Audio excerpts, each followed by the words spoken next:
आदित्यहृदयस्तोत्रम् ततो युद्धपरिश्रान्तं समरे चिन्तया स्थितं रावणं चाग्रतो दृष्ट्वा युद्धाय समुपस्थितं दैवतैश्च समागम्य द्रष्टुमभ्यागतो रणम् उपागम्याब्रवीत् रामम् अगस्त्यो भगवान् ऋषिः राम राम महाबाहो शृणु गुह्यं सनातनं येन सर्वानरीन् वत्स समरे विजयिष्यसे आदित्यहृदयं पुण्यं सर्वशत्रुविनाशनं जयावहं जपं नित्यम् अक्षयं परमं शिवम् सर्वमङ्गलमाङ्गल्यं सर्वपापप्रणाशनं चिन्ताशोकप्रशमनम् आयुर्वर्धनमुत्तमं रश्मिमन्तं समुद्यन्तं देवासुरनमस्कृतं पूजयस्व विवस्वन्तं भास्करं भुवनेश्वरम् सर्वदेवात्मको ह्येष तेजस्वी रश्मिभावना एष देवासुरगणां लोकान् पाति गवस्थिभिः एष ब्रह्मा च विष्णुश्च शिवः स्कन्दः प्रजापतिः महेन्द्रो धनदः कालो यमः सोमो ह्यपाम्पतिः पितरो वसवः साध्या अश्विनो मरुतो मनुः वायुर्वह्निः प्रजाः प्राण ऋतुकर्ता प्रभाकरः आदित्यः सविता सूर्यः खगः पूषा गभस्तिमान् सुवर्णसदृशो भानु हिरण्यरेता दिवाकरः हरिदश्वः सहस्रार्चिः सप्तसप्तैर्मरीचिमान् तिमिरोन्मथनः शम्भुः त्वष्टा मार्तण्डकोशुमान् हिरण्यगर्भः शिशिरः स्तपनोहस्करो रविः अग्निगर्भोदितेः पुत्रः शङ्खः शिशिरनाशनः व्योमनाथस्तमो भेदी ऋग्यजुः सामपारगः घनवृष्टिरपां मित्रो विन्ध्यवीथिप्लवङ्गमः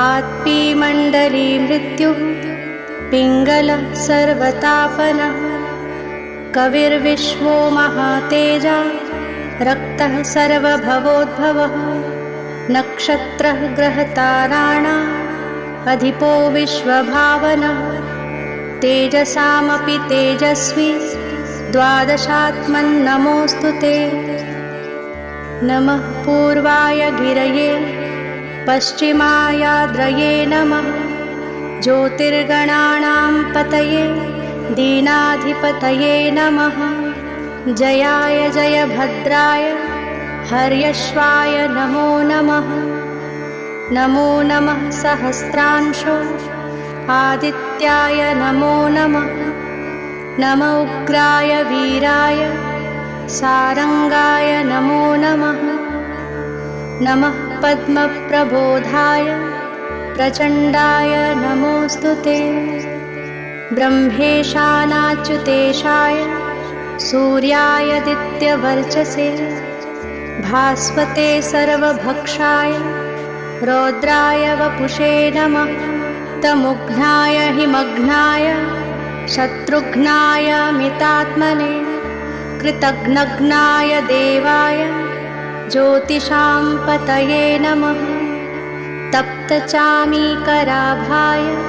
हरये विश्वकर्मणे नमस्तमो विनिघ्नाय रुचये लोकसाक्षिणे नाशयत्येष वैभूतं तमेष सृजति प्रभुः पायत्येष तपत्येष वर्षत्येष गभस्तिभिः एष सप्तेषु जागर्ति भूतेषु परिनिष्ठितः एष चैवाग्निहोत्रं च फलं चैवाग्निहोत्रिणां देवाश्च क्रतवश्चैव क्रतूनां फलमेव च।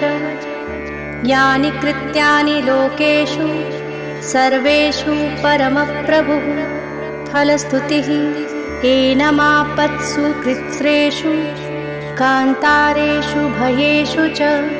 कीर्तयन् पुरुषः कश्चिन् नावसीदति राघव पूजयस्वैनमेकाग्रो देवदेवं जगत्पतिम्। एतत् त्रिगुणितं जप्त्वा युद्धेषु विजयिष्यसि। अस्मिन् क्षणे महाबाहो रावणं त्वं जहिष्यसि। एवमुक्त्वा ततोऽगस्त्यो जगाम स तथागतम्। एतच्छ्रुत्वा महातेजा नष्टशोको भवत्तदा। धारयामास सुप्रीतो राघवः प्रयतात्मवान्। आदित्यं प्रेक्ष्य जप्त्वेदं परं हर्षमवाप्तवान्। त्रिराचम्य शुचिर्भूत्वा धनुरादाय वीर्यवान्। रावणं प्रेक्ष्य हृष्टात्मा जयार्थं समुपागमत्। सर्वयत्नेन महता कृतस्तस्य वधे भवत्। अथ रविरवदन् निरीक्ष्य रामं मुदितमनः परमं प्रहिष्यमाणः। निशिचरपतिसंशयं विदित्वा सुरगणमध्ये गतो वचस्त्वरेति।